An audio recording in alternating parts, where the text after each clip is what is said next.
Welcome back. आज की इस वीडियो में हम टॉपिक को कंटिन्यू करेंगे। इससे पहले जो वीडियो मैंने डाला था उसमें मैंने आपको बताया था limit state method for singly reinforce beam design.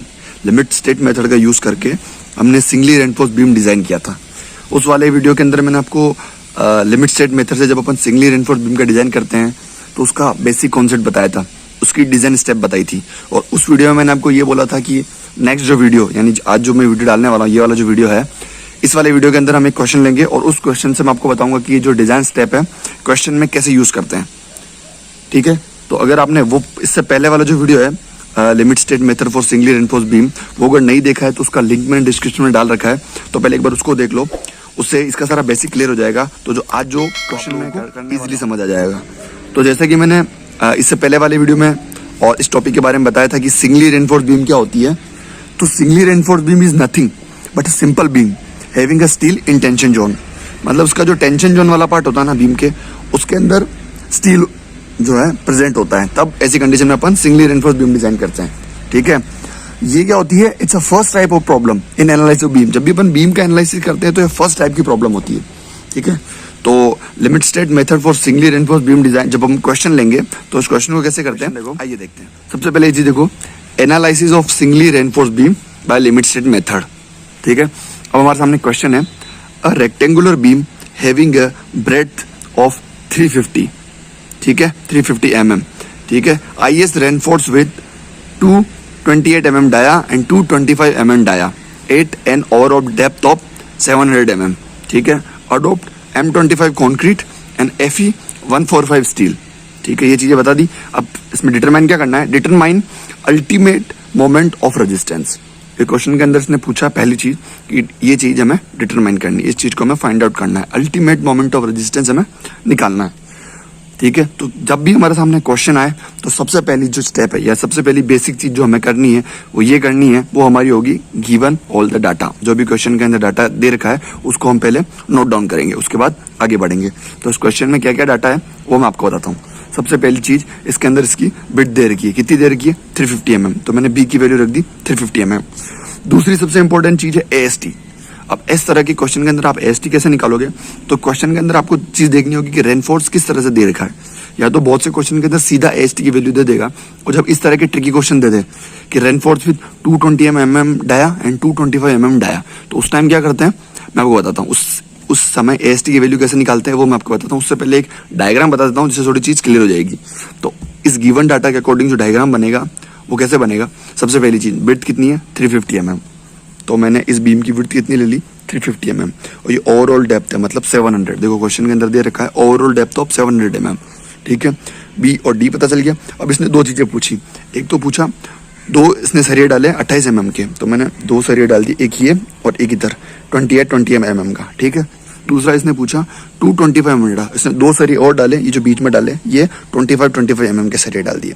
ठीक है, ये चीज आपको समझ में आ गई होगी डायग्राम। ठीक है, अब आगे बढ़ते हैं। अब अगर AST की वैल्यू, इससे AST की वैल्यू कैसे निकलती है वो देखो। AST की वैल्यू निकालने का एक सिंपल सा तरीका होता है। ठीक है, 2 × π/4 d square, sorry π/4 d square होता है यहाँ पर ये, उसके बाद n, वैसे AST का फॉर्मूला होता है n × π/4 × d स्क्वायर। d क्या होता है यहाँ पर डायमीटर होता है, और n क्या होता है कितने सरिये हमने लगाए हैं। तो यहाँ कितने सरिये लगे, 2। तो 2 × π/4 × d स्क्वायर, और सेम टू सेम इसके लिए किया तो 2 × π/4 × 25 का स्क्वायर यानी ये d का स्क्वायर। सोल्व किया, मेरे पास AST की वैल्यू कितनी आ गई 2213.25 mm स्क्वायर। बी पता चल गया, AST की वैल्यू पता चल गई। ओवरऑल डेप्थ मुझे क्वेश्चन में गिवन थी, कितनी थी 700 mm। इन चीजों के अकॉर्डिंग मैंने ये डायग्राम बना लिया। ठीक है, यहाँ तक चीज समझ में आ गई आपको। उसके बाद क्या करेंगे, अब ये सारी चीजें हमें गिवन डाटा पता चल गया, ये पता चल गया। अब जो आगे चीज जिसकी हमें जरूरत होगी वो क्या होगा, now we require now effective depth of further calculation. अब हमें एक स्मॉल डी की जरूरत होगी, स्मॉल डी की। स्मॉल डी क्या होता है, small D is nothing but just effective depth. और इफेक्टिव डेप्थ क्या होती है, डिस्टेंस फ्रॉम टॉप फाइबर, इस टॉप फाइबर से लेके till the middle of the reinforcement. ये जो रेनफोर्समेंट दे रखा है इसके मिडल पार्ट तक, यहाँ से लेके यहाँ तक के पार्ट को जो बोलते हैं अपन डी बोलते हैं, और ये बचा कुचा पार्ट होता है उसको बोलते हैं डी डैश। तो 3 डी हमारे पास आ जाते हैं, ओवरऑल डेप्थ, इफेक्टिव डेप्थ और इफेक्टिव कवर। अब इफेक्टिव कवर डी डैश की वैल्यू अगर क्वेश्चन के अंदर गिवन है तो ठीक है, अगर नहीं है तो अपन क्या करते हैं, assume effective cover of 25 mm, sorry 25 metre. तो I'm sorry 25 mm है, सो मीटर गलती से दिया है, 25 mm होगा। डी डैश की वैल्यू 25 mm, या 25 mm ले सकते हो या 50 mm ले लो, ये आपके अकॉर्डिंग है। तो मैंने क्वेश्चन के अंदर क्या ले लिया, 25 mm, ठीक है। अब मेरे पास डी डैश है और ये सारे डी की वैल्यू पता है, और मुझे ये क्या इफेक्टिव डेप्थ, तो मैं इस ओवरऑल डेप्थ में जब अज्यूम इफेक्टिव कवर को माइनस कर दूंगा तो मेरे पास इफेक्टिव डेप्थ आ जाएगी, ठीक है।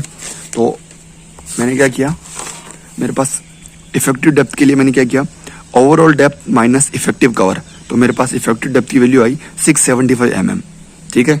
और उसके बाद क्वेश्चन के अंदर क्या क्या गिवन था, M20 कॉन्क्रीट थी और Fe145 था। तो M20 का मतलब होता है FCK की वैल्यू, जो भी M20 की वैल्यू होती है उसको अपन FCK की वैल्यू बोलते हैं, वो हो जाएगी 25 न्यूटन पर mm स्क्वायर, और Fe की वैल्यू को अपन FI मान लेते हैं। तो FI की वैल्यू क्या होगी, 145 न्यूटन पर mm स्क्वायर।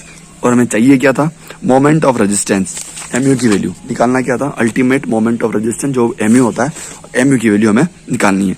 तो इस MU की वैल्यू को निकालने के लिए अपन इस सवाल को आगे सोल्व करेंगे। तो हमारी जो आगे की सवाल को सोल्व करने की पहली स्टेप, जो मैंने आपको इससे पहले भी बता रखा है ना, क्या करते हैं, वही करते हैं, एक्सू की वैल्यू को एक्सू लिमिट की वैल्यू से कंपेयर करते हैं, जैसा कि मैंने आपको डिजाइन स्टेप इससे पहले वाली वीडियो में बताया था। उससे पहले एक छोटी सी चीज और बता देता हूँ मैं आपको, जो इफेक्टिव कवर अपन ने निकाला है ना, इसका यूज कहाँ करते हैं, इसका यूज करते हैं अपन RCC सेक्शन के अंदर इन्वायरमेंटल प्रोटेक्शन के लिए। स्टील को एक तरह से इन्वायरमेंटल प्रोटेक्शन के लिए अपन इफेक्टिव डेप्थ निकालना पड़ता है, एक तरह से इफेक्टिव डेप्थ लेके चलते हैं, ठीक है। अब इसके बाद क्या करेंगे, सबसे पहले हमें ये देखना होगा कि हमारा जो सेक्शन है ना, ये अंडर एनफोर्स है या ओवर एनफोर्स है, जैसा कि मैंने आपको डिजाइन में बताया था। तो जब भी अंडर एनफोर्स या ओवर एनफोर्स निकालना होता है तो उसके लिए जो ट्रिक होती है वो क्या होती है, स्टेप 1 क्या होगी हमारी, depth of neutral axis XU। जैसा कि मैंने आपको डिजाइन स्टेप में बताया था, कभी भी अगर आपको ये देखना है कि हमारा जो सेक्शन है वो अंडर एनफोर्स है या ओवर एनफोर्स है, तो उसके लिए अपन क्या करते हैं, XU की वैल्यू को XU लिमिट से कंपेयर करते हैं। अगर वो XU की वैल्यू XU लिमिट से लेस देन है तो हमारा सेक्शन होगा अंडर एनफोर्स, और अगर ग्रेटर देन XU की वैल्यू XU लिमिट से तो हमारा ओवर एनफोर्स होगा। तो ये ट्रिक थी जो मैंने आपको पहले ही बताई थी। अब इस क्वेश्चन के अंदर कैसे यूज करते हैं वो देखो। तो हमारी स्टेप 1 क्या होगी, स्टेप 1 होगी depth of neutral axis XU। मैंने आपको इससे पहले वाले वीडियो के अंदर ही बताया था, जब भी वो चीज़ पता करनी होती है कि सेक्शन हमारा अंडर एनफोर्स है या ओवर एनफोर्स है, तो XU की वैल्यू को अपन कंपेयर करते हैं XU लिमिट से। अगर लेस देन है तो अंडर एनफोर्समेंट होगा, ग्रेटर देन है तो ओवर एनफोर्समेंट होगा। तो वो कैसे करते हैं, उसका एक फॉर्मूला होता है XU/D, ठीक है। ये एक तरह से XU ही है, ये बाद में D उधर जाके मल्टीप्लाई होगा और वैल्यू आ जाएगी। तो XU/D इक्वल टू फॉर्मूला होता है 0.87 FI into AST upon 0.36 FCK B into D। सारी वैल्यू हमारे पास है, मैंने पुट की, तो मेरे पास XU/D की वैल्यू क्या होगी, 0.375, इक्वेशन 1। अगर आप चाहो तो D की जो वैल्यू से मल्टीप्लाई करा तो एक वैल्यू आएगी। मैंने इसको ऐसे ही रखा क्योंकि सिर्फ कंपेयर करना है, तो मैं XU/D को ही कंपेयर कर दूंगा सीधा XU मैक्स से, ठीक है। उसके बाद मैंने क्या बोला था, अब XU/D की वैल्यू तो आ गई मेरे पास, अब मुझे कंपेयर किससे करना है, XU लिमिट से या XU मैक्स, कुछ भी बोल सकते हो आप। तो उसके लिए क्या करेंगे, उसके लिए क्या करना पड़ेगा, IS 456/2000 पेज नंबर 70 पे आपको फॉर्मूला मिल जाएगा। Now this value with XU मैक्स/D, इसको अपन किससे कंपेयर करेंगे, XU मैक्स/D से। वो कैसे करेंगे, पेज नंबर 70 पे IS 456/2000 के अंदर जब आप चेक करोगे तो XU मैक्स/D की वैल्यू 415 FE की जो वैल्यू उसके अकॉर्डिंग कितनी होती है, सीधा आपको कोड मिल जाएगी। तो जब आप चेक करोगे कोड में तो XU मैक्स/D की वैल्यू FE 415 के लिए कितनी होगी, 0.48। ऐसे अगर FE की वैल्यू 250 होती तो उसके लिए कुछ और होती, ठीक है। तो इसको मैंने इक्वेशन मान लिया। अब XU मैक्स/D की वैल्यू कितनी है, 0.48, और XU/D की वैल्यू कितनी है, 0.375। तो जाहिर सी बात है, जब उसको मैंने कंपेयर किया तो XU/D की वैल्यू लेस देन नहीं XU मैक्स/D से, तो जो हमारा सेक्शन था वो कैसा हुआ, अंडर एनफोर्स सेक्शन हो गया, ठीक है। ये चीज़ क्लियर होगी। अब उसने क्वेश्चन के अंदर पूछा क्या, हमको चाहिए क्या, डिटरमाइन मोमेंट ऑफ रेजिस्टेंस, ठीक है, मतलब MU की वैल्यू चाहिए। तो MU की वैल्यू कैसे निकलेगी, फ्रॉम पेज नंबर 96, वही कोड है 456/2000।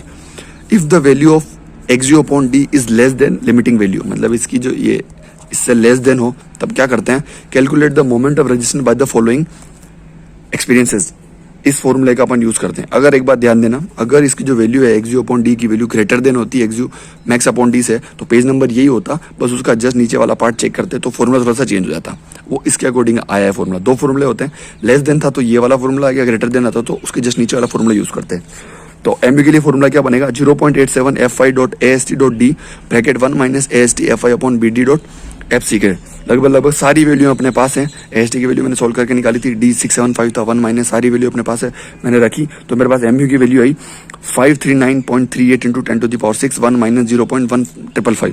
इसको आगे सोल्व किया तो मेरे पास MU की वैल्यू आई 456.506 इंटू 10⁻6 न्यूटन mm। अगर इसको मैं किलो न्यूटन में कन्वर्ट करूँ तो अल्टीमेट मोमेंट ऑफ रेजिस्टेंस की वैल्यू मेरे पास कितनी आ जाएगी, MU equal to 455.506 kilo newton into metre. इस तरह से किसी भी क्वेश्चन को आप सोल्व कर सकते हैं।